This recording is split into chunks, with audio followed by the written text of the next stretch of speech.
أعوذ بالله من الشيطان الرجيم بسم الله الرحمن الرحيم والصل والسلام وبارك على سيدنا ومولانا محمد وعلى آله وصحبه والحمد لله رب العالمين ربنا زدنا علما وعملا وأدبا وفهما. السلام عليكم ورحمة الله تعالى وبركاته. Alhamdulillah, on poursuit donc la lecture du livre Al-Mouridiyya de Cheikh Mohammed Al-Murtada, fils de Cheikh Ibrahim Fatifal, fils de Cheikh Mambiraim, petit-frère de Cheikh Al-Khadim radiyallahu anhu. On avait donc terminé notre lecture hier en introduisant les concepts fondamentaux pour comprendre cette confrérie. Déjà, on rappelle que il y a deux choses qui nous animent dans cette démarche de lire ce texte. La première, c'est de répondre à des questions basiques, contemporaines, qui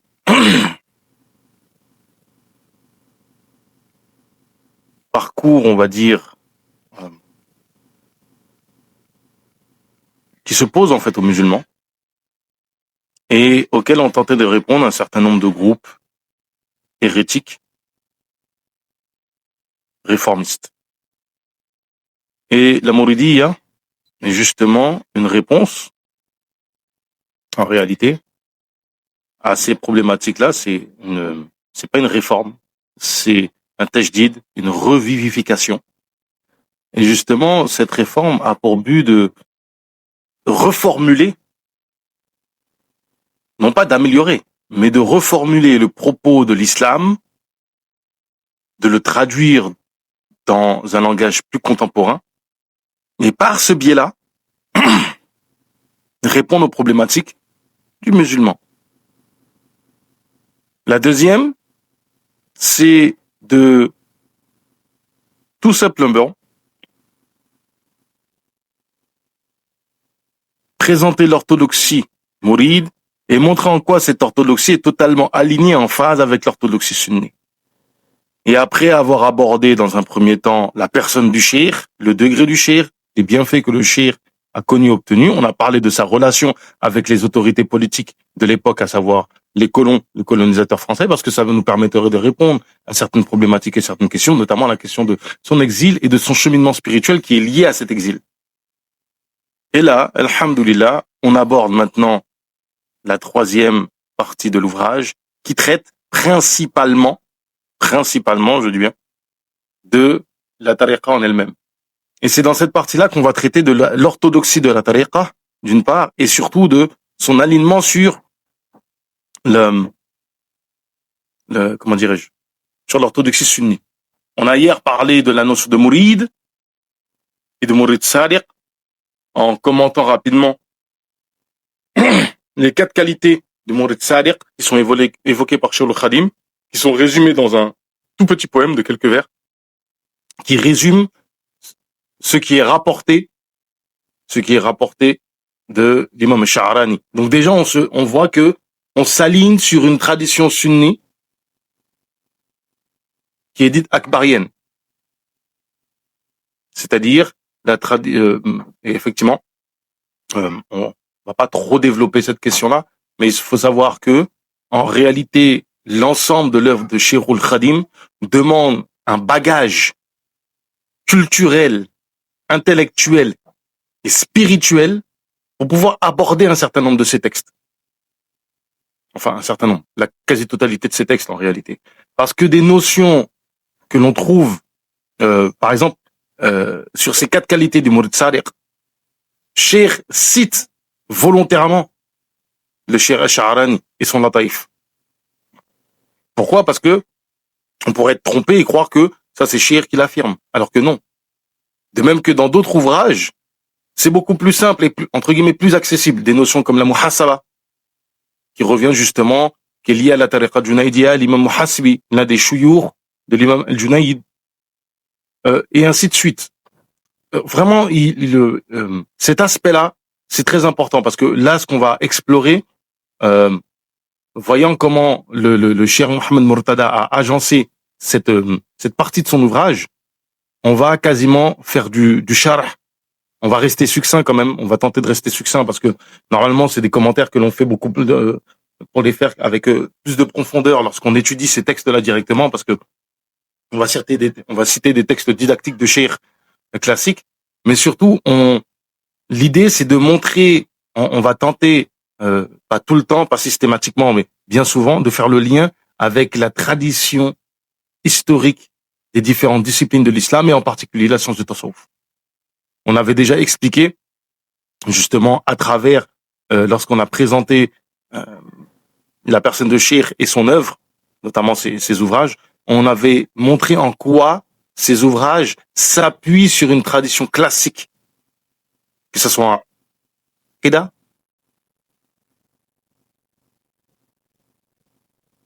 que ce soit en fiqh maliki, mais aussi il évoque souvent ça va même d'un point de vue de la langue arabe. Cheikh a un texte de sarf, donc de comment on pourrait traduire sarf. C'est la construction des mots en langue arabe. La construction des mots. De même que on pourrait évoquer aussi il a un texte aussi de Nahou, donc la science qui traite de la terminologie des mots et de leur place dans la langue arabe, dans la phrase arabe, etc., etc. On va parler maintenant du Mourid Salik, du Mourid qui est cheminant. Le Mourid qui est Salik, engageant dans la voie, il le définit comme suit. خير طعام للمريد السالك دوام ذكر ذي الجلال المالك وخير زاهد تقى والفقر لمن له قبل وبعد الأمر أما سلاح فقل سيف ورع به يكون قاطعا حبل الطمع. Donc s'agissant du mourid salik, celui qui est engagé dans la voie, il le définit comme suit. La meilleure nourriture pour le mourid engagé, pour le mourid salik,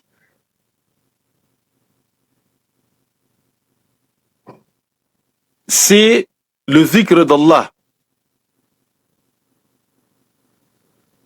Zikr d'être constamment, plus précisément d'être constamment dans le zikr d'Allah, Zil Jalali al-Maliki. Alors, petit arrêt, très simple, vraiment très succinct. Le nom Al-Jalal, Zil Jalal, Al-Jalil, qui renvoie à la notion de Jalal, ce concept dans le tasawwuf qui dit que la manifestation des attributs d'Allah Ta'ala se fait en deux. Il y a le Jalal et il y a le Jamal, ce qui est désagréable et ce qui est agréable, pour illustrer de manière très succincte, très simple. Et en fait, il faut savoir que pour ceux qui sont habitués à la lecture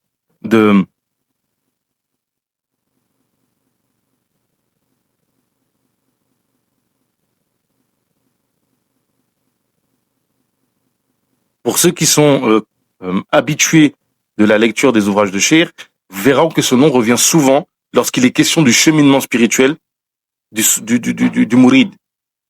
Pourquoi? Parce que c'est lié aussi au cheminement de Cheikh radhiyallahu anhu lui-même, qui a atteint les plus hauts degrés spirituels, faut comprendre que, comme on l'expliquait hier, une personne, il est déjà décrété pour elle son degré spirituel. Maintenant, la question, c'est comment elle va prendre conscience de ce degré et comment elle va parvenir en cheminant sur ce degré. Et ici, ce qui nous intéresse justement, c'est ça qui est le plus intéressant, c'est que la voix de Cheikh radhiyallahu anhu est une voix qui est à la croisée de plusieurs voies. Vous savez, il y a plusieurs manières de classer les turuq dans le tasawwuf. Parmi l'une des manières de les classer, il y en a, on va en évoquer deux et de montrer comment ça fait. Cheikh se trouve au centre de tout ça. C'est quelque chose qu'on avait déjà évoqué par ailleurs. On le répète, il n'y a pas de mal à ça. Il y a premièrement l'idée de tariqa rouhaniya. Les tariqas qui travaillent sur le ruh pour développer le ruh de telle manière que par cela on va maîtriser la nafs et l'éduquer. Et il y a la tariqa nafsiya qui va travailler la nafs pour l'élever spirituellement. Ça ici, cette vision-là, c'est la vision que pourraient donner les gens de l'Est, du Mashriq et même de l'Orient, pas seulement du Mashriq au sens de Sham et tout ça, mais vraiment plus à l'Est du monde musulman, tout ce qui est Khorasan, donc Afghanistan actuel, Pakistan, qui sont des voies qui décrivent justement comme étant Rouhaniya, un travail sur le Ruh, où on travaille sur le nom Allah, et ensuite et un travail intérieur qui est particulier, avec les lataïf, etc. Et eux, ils voient justement les voies de l'Ouest comme étant plus des voies d'effort sur la nafs, de travail sur la nafs. Lorsqu'on va un petit peu plus à l'Ouest, ils considèrent qu'il y a ce qu'on appelle tariqa ghazaliya et tariqa shadhiliya. Ghazaliya, c'est la tariqa d'effort, de cheminement par l'effort, où tu fais un travail, tu es dans le zuhud, dans l'ascèse, avec des contritions, des mortifications. Ce qui correspond, si on remonte à beaucoup plus loin dans le temps, lorsqu'on lit l'imam, ce qu'a écrit l'imam al-Jouiri, dans Kashful Mahjoub, on constate que le cheikh, l'imam, nous parle des différents turuq et parle de la tariqa Tustariya, de Sahl ibn Abdullah Tustari, qui justement considérait que la chose la plus fondamentale, ou sa position, c'est que le cheminement se fait par l'effort, par les mortifications, par les mujahada. Donc ça c'est la tariqa ghazaliya. Et il y a la tariqa shadhiliya, qui est la tariqa par les ahwal. C'est l'éducation spirituelle par les ahwal, qui se fait par le fait que le cheikh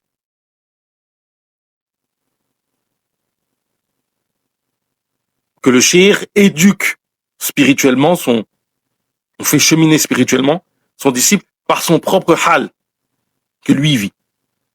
Pourquoi dire ça? C'est parce que Shirul Khadim radiyallahu anhu est vraiment à la croisée de tout cela. Pour la simple et bonne raison que cette tariqa-là, c'est la tariqa de l'amour, hubbun nabi, qui est principale, fondamentale. Et donc, là, par ce biais-là, autant cet amour-là, comme c'est rapporté, si tu aimes le prophète alayhi salatu wassalam, le prophète alayhi salatu wassalam l'a bien dit, comme c'est rapporté, si tu m'aimes, en fait, prépare-toi en fait à des épreuves. Donc en fait, ici, l'épreuve n'est là que pour dévoiler tes états intérieurs et pour affirmer, confirmer ta situation. Comme Cheikh a eu confirmation de son maqam de Abdallah wa Khadim wa Rasoul lorsqu'il était, c'est-à-dire que l'exil venait à peine de commencer. Il était dans le bateau, c'est Cheikh qui le dit, c'est pas quelqu'un d'autre. Cheikh dit que quand il est dans le bateau qui le ramène au Gabon, c'est là où il reçoit la confirmation qu'il est Abdallah wa Khadim wa Rasoul. C'est-à-dire que l'épreuve elle a commencé évidemment parce qu'elle a commencé à Dakar et à Saint-Louis, mais là l'épreuve, il est sur le bateau, il est sur le chemin. Et il reçoit déjà la confirmation de son maqam. Donc en fait, ce que on veut dire ici, c'est que les épreuves que l'on vit ne sont que des marches pour te ramener là où tu sais que tu dois aller. C'est-à-dire que c'est comme si on te disait, bon, tu dois arriver là-bas et tu dois passer par ce chemin, cette étape. 1, 2, 3, telle marche, telle marche, telle marche, telle marche. Et donc la voie que nous donne Shirul Khadim radiallahu anhu, la voie justement du Murid Sadiq, de celui qui va aller vers Allah Ta'ala, rechercher son agrément.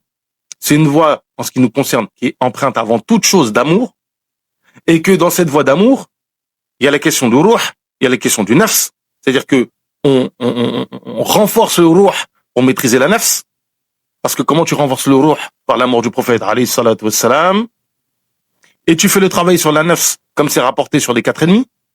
Le travail sur la nafs, tu le fais justement par les veillées nocturnes, par le zikr d'Allah, etc. Et aussi, on est confronté on doit faire des efforts, parce que c'est une voie où les mukashafa passent par les efforts, ce sont des étapes. Ce n'est pas l'effort en lui-même qui amène la mukashafa, mais tu es amené à faire l'effort. Tu es amené à faire l'effort. Pourquoi? Parce que ta mukashafa, il passe par là. Et dernier élément, c'est une tariqa de ahwal, parce qu'effectivement tu es révélé à toi-même, tu es cheminé par les états. Et jusqu'à aujourd'hui, par exemple, en ce qui nous concerne, nous les mourides, il y a le wurd makhouz, d'accord, qui pourrait symboliser la tariqa par le cheminement par l'effort spirituel, mais aussi par l'amour du prophète, alayhi salatu wassalam, etc. Mais il y a aussi à côté de ça, les qasidas de Shirul Khadim, et notamment, on avait évoqué les qasidas de Amdah Nabi, de Salatu ala Nabi, qui, eux, nous éduquent par les ahwal de Cheikh. Parce que, dans ces qasidas-là, Cheikh les a écrits dans un état particulier, spirituel, et ces états sont encore empreints de ces qasidas. Donc, quand on les lit, l'état spirituel de Cheikh, au moment où il écrit, nous éduque. Et je parlais de l'histoire de Zil Jalal pour aller dire tout ça. Allahu Akbar. Excusez-moi. La meilleure provision est la piété et le recours à celui qui tient les choses en amont et en aval. Bon, Zada, c'est le viatique que tu prends en fait pour cheminer. Tazaoud sirar, c'est la même racine. Quant à son arme, c'est le sabre de la crainte d'Allah, son arme avec laquelle il va combattre, et le scrupule par lequel il tranche la corde de l'ambition démesurée. Ici, l'ambition démesurée, c'est l'ambition qui n'est pas pertinente, qui va au-delà de ce que je veux être un prophète. T'as pété un plomb.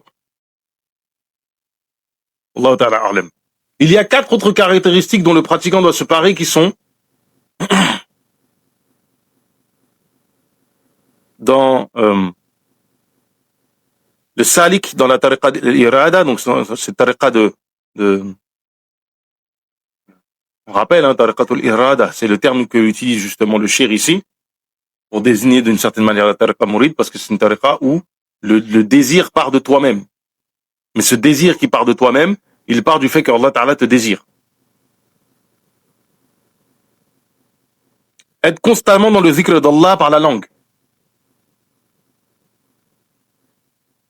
Nous, en tant que mourides, on a pu fréquenter plusieurs de nos chouyours.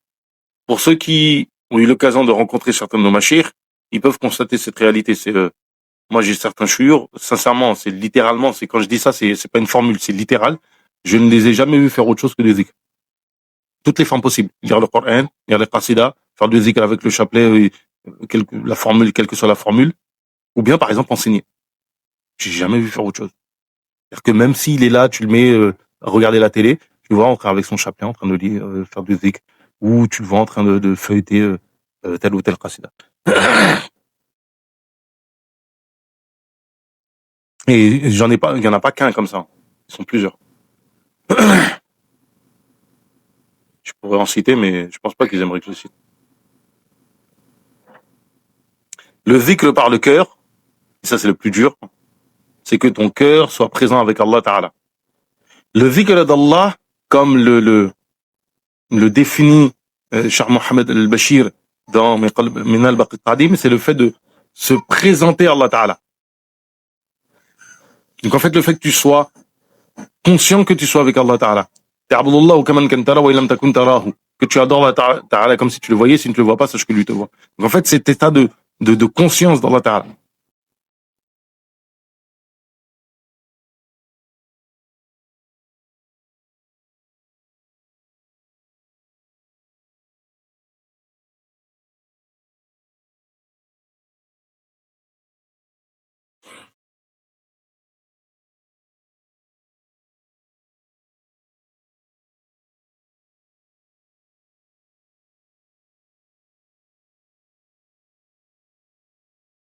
Ensuite,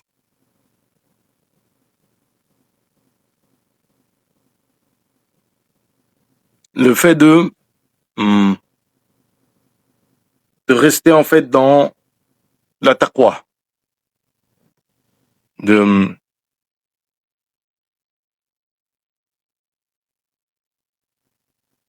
tazoud bit tuqa, le fait d'être d'être la taqwa, de ne cesser d'être dans la taqwa d'une certaine manière.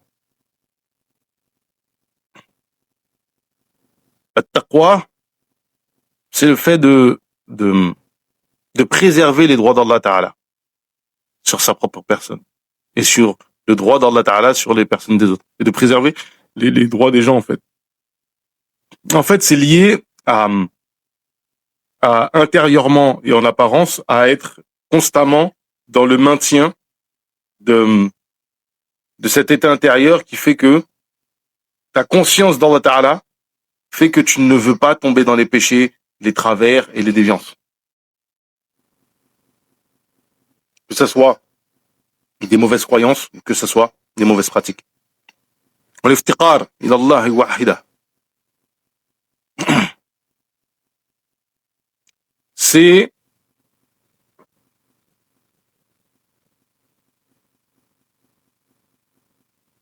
alors là comment ici ils l'ont traduit par le recours à lui, mais en fait l'iftiqar c'est le fait de manifester ton indigence en te tournant vers Allah Ta'ala. Et ça en fait la façon la plus manifeste c'est la dua, c'est de demander à Allah Ta'ala, mais non pas tu demandes la chose en elle-même parce qu'il peut te la donner, mais tu manifestes que tu ne peux rien faire. En gros, c'est ce qu'on fait lorsqu'on dit lorsqu'on répète la hawla wa la quwwata illa billah, lorsque le muezzin fait le adhan. En disant la hawla wa la quwwata illa billah, on affirme qu'on ne peut pas se lever pour venir à la prière si Allah Ta'ala ne crée pas l'acte pour nous. C'est ça l'iftikhar. Ou quand le prophète alayhi salatu wassalam dit faites dua même pour des lacets de chaussures. En fait, c'est pas que tu as besoin, c'est pas le matériel que tu demandes. Tu dis mais même pour ça, je peux rien faire, même une aile de mouche, je peux pas la créer. Donc si Allah Ta'ala ne crée pas chez moi l'acte, comment le faire? Et c'est pour ça que Cheikh Mohammed al-Bashir dans Mirabaq al-Qadim explique justement que la dua, c'est exprimer tout simplement son indigence vis-à-vis d'Allah Ta'ala. Les travaux ici, c'est une galère.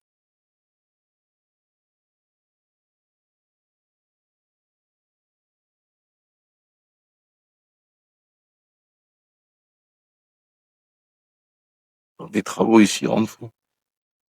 Pendant 12 secondes que ça passe.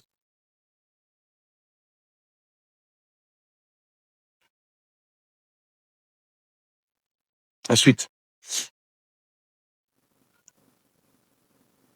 Tout ça par le Zahida, Dunya wal Wara'. Donc, en étant dans l'ascétisme, donc le retrait du monde, en étant retiré du monde,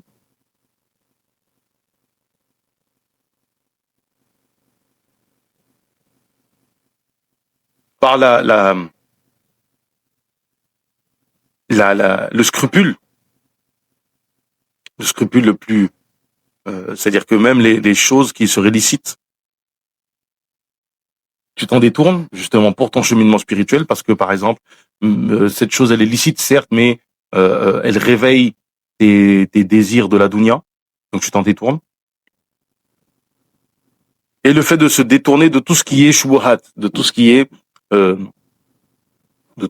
douteux. En effet, le mouride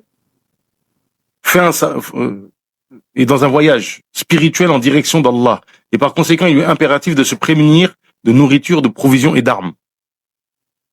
Donc en fait, c'est un petit rappel. Donc en fait, le cheminement spirituel, c'est un long voyage.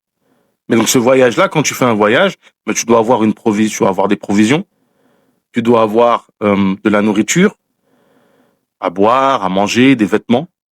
Tu peux changer, et des armes pour te protéger en cas d'attaque.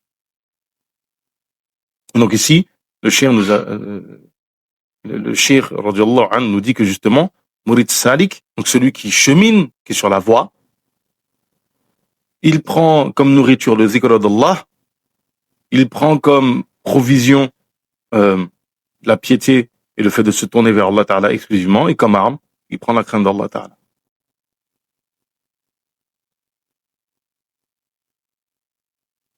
Les wajibats du murid sont 3. Le murid connaît 3 obligations. أول واجب على المريد تحصيل زاهده من التوحيد قبل اشتغاله بانفراد بالذكر وحده بالجهاد منتجها مذهب أهل السنة مع الجماعة تلك الجنة إذ ظلمات بدع اعتقاد تكف أنوار اتباع الهادي وبعده تحصيل ويصحح به فروض العين فيما سرح كالطهر والصيام والصلاة وحج بيت الله والزكاة وبعد يسلك إن رام الوصول على يدي مكمل يقفل الرسول قوده بعلم والعبادة كما يربيه ترك العادة. Je me disais bien, c'est Tazou Shuban. Donc, cher dit dans Tazou Shuban, pour ce qui est de ses devoirs, il se résume à 3. Le premier devoir du Mourid est la quête de sa provision, avant de s'occuper sans isolement de l'invocation exclusive et du djihad.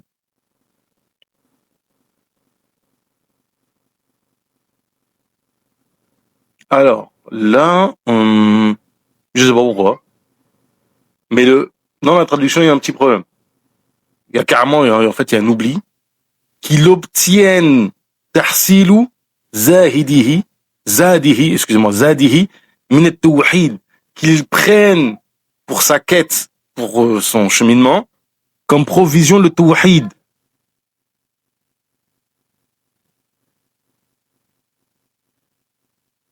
Cela avant qu'il se préoccupe et qu'il s'isole par le zikr uniquement et le djihad. C'est-à-dire que avant de t'isoler pour une retraite spirituelle ou quoi que ce soit, pour t'engager dans la voie, par exemple, souvent il y a des gens, ils vont prendre un wird, etc., mais ils ont même pas les notions de base en matière de tawhid. En fait, la première chose que tu dois avoir, la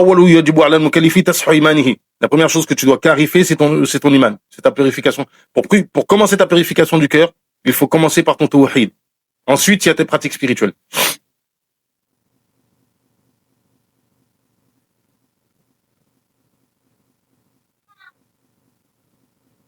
Je sais pas, en plus, ils ont dit, c'est Bilin Firadi. Pourquoi ils ont mis sans isolement?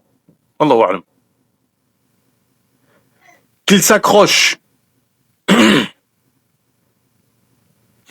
Ouais, c'est Nahja, donc qu'il chemine.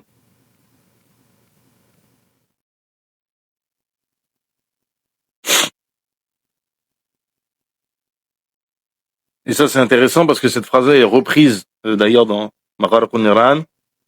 Muntahjihan,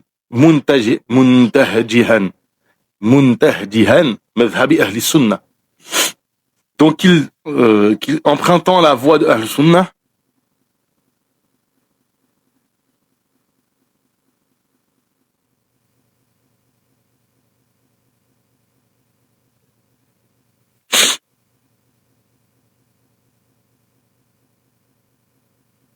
qu'il emprunte la voie de ahli sunnah wal jama'a, en restant qui est un bouclier. Pourquoi ils ont traduit comme ça? Ils ont traduit en empruntant la voie des orthodoxes et en restant dans la jama'a qui est un bouclier. C'est pas comme ça que ça doit être. Empruntant le madhhab de Ahl-Sunnah,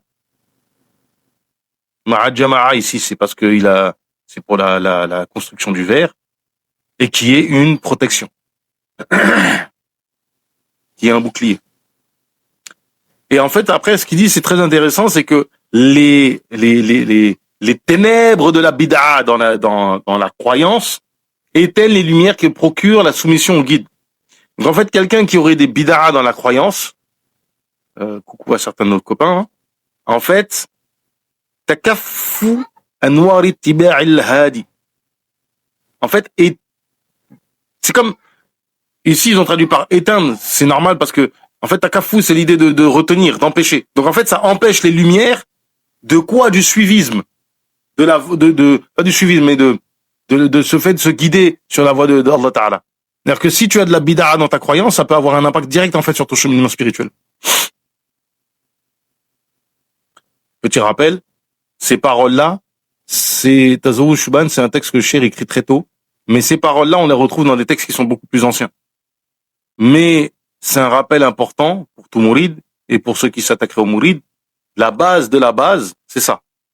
Tout ce que vous trouverez après que votre esprit pourrait comprendre différemment, il faut l'interpréter à partir de cette règle-là. C'est-à-dire que le suivi de As-Sunnah wal Jama'a en Aqida, c'est-à-dire que vous revenez à ce que disent les Ash'ari, à ce que disent les Maturidi, à ce que disent les Hanabila, l'une des trois écoles juridiques, l'une des trois écoles de théologie, mais surtout, tu prends aussi en compte ce qu'ont dit les soufis classiques en matière de Aqida, lorsqu'ils n'étaient pas d'accord. Parce que beaucoup de soufis, par exemple, ont corrigé le mutakallim sur des questions de ilm kalam en disant, mais c'est pas comme ça qu'il faut le comprendre.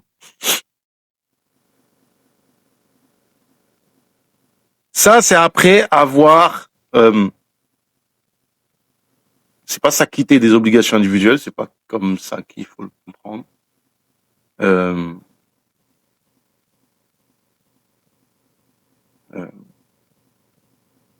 C'est plutôt avoir parfait, en fait, ses obligations individuelles.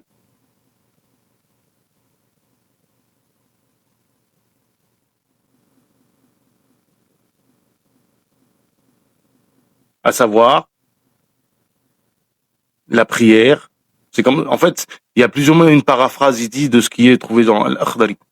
Comme la purification, At-Tuhur, As-Siyam, le jeûne, la prière, le Hajj, pour au Baytullah, donc, Makkah évidemment, ou Zakah, le fait de s'acquitter de la Zakah. Après cela, on chemine. Pour celui qui cherche Al-Wusul, celui qui cherche la proximité avec Allah Ta'ala.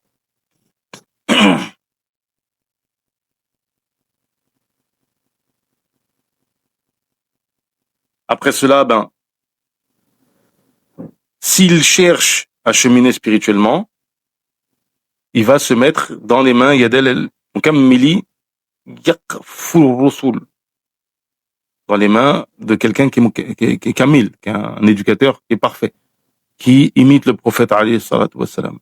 Yaqfur Rusul, Yaqfur Rasul, et qui guide par quoi? Bil ilmi wal ibada, par la science, les mukashafa, les dévoilements spirituels, etc. et les adorations. C'est-à-dire qu'il va te conseiller des adorations qui vont te permettre de t'éduquer spirituellement. Et qui va t'éduquer en te faisant délaissant les aada. Alors ici, délaisser les aada, il y a deux compréhensions. La première compréhension, c'est quoi? C'est comment expliquer? C'est le fait que toi, quand tu médites sur sur le monde qui t'entoure, tu constates le rapport des causes et des effets, mais surtout tu délaisses cette première vision en t'attachant à la réalité. La réalité, c'est qu'Allah Ta'ala crée la cause et crée l'effet. La réalité, c'est qu'Allah Ta'ala crée la cause et crée l'effet. C'est ça la réalité.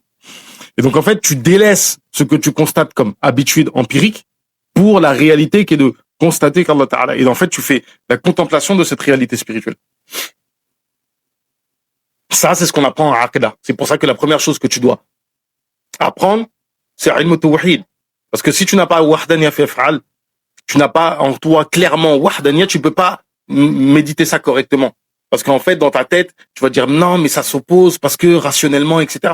Mais en fait, le problème, c'est que tu dois clarifier ta vision de la rationalité. C'est-à-dire que savoir que la rationalité, ce n'est pas l'empirisme.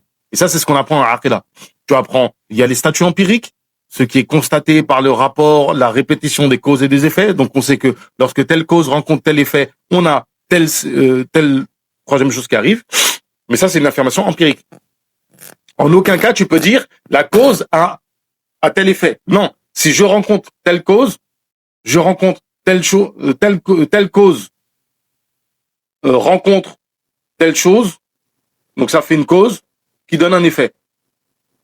Mais en eux-mêmes, le feu, par exemple, quand je dis comme ça, c'est pas clair. Le feu rencontre le bois. Combustion. La seule chose que je peux affirmer, c'est que lorsque le feu rencontre le bois, il y a combustion. Est-ce que je peux affirmer que le feu lui-même, intrinsèquement, a une puissance qui lui permet de brûler le bois? Non. Rationnellement, je ne peux pas l'affirmer. Je le constate, mais je ne peux pas l'affirmer rationnellement. C'est-à-dire que je ne peux pas affirmer de manière rationnelle que c'est pas possible que je puisse constater que je puisse concevoir intellectuellement autre chose. Pourquoi c'est pas possible? Parce que tout simplement, en fait, on rapporte des récits humains qui te disent ah, le feu n'a pas brûlé. Et ça à travers toute l'histoire. Donc en fait, l'humain, intellectuellement, est capable de concevoir que le feu ne brûle pas. Donc ce n'est pas une obligation rationnelle. Et donc en fait, il faut déjà clarifier d'un point de vue de sa aqida cette chose-là. La deuxième chose qui relève de délaisser les aada, les habitudes, c'est quoi? C'est tout simplement comment dirais-je? Pour toi-même. C'est-à-dire que tu peux avoir des habitudes, mais ces habitudes ne sont pas bonnes. Il faut que tu changes ta perspective. Ça, c'est les deux choses. D'ailleurs, ils ont dit, l'éduc a abandonné les traditions blâmables.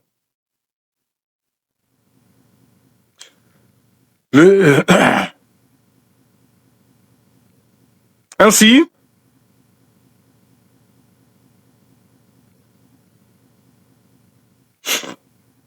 إنها المعرفة الكافية بالأصول التوحيد وأحكام الفقه.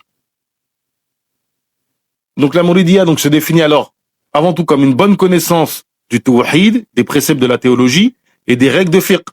L'apprentissage auprès d'un maître parfait est conforme à la sunna. Et un tel maître doit l'orienter par le savoir et l'adoration et l'éduquer selon la conduite du soufi.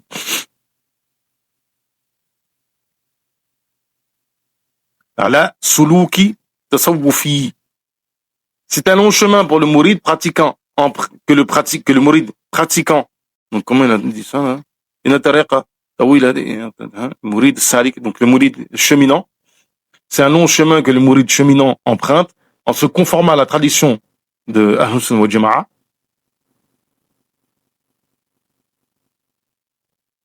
Qui est celle effectivement des salihin abidin mukhlisin.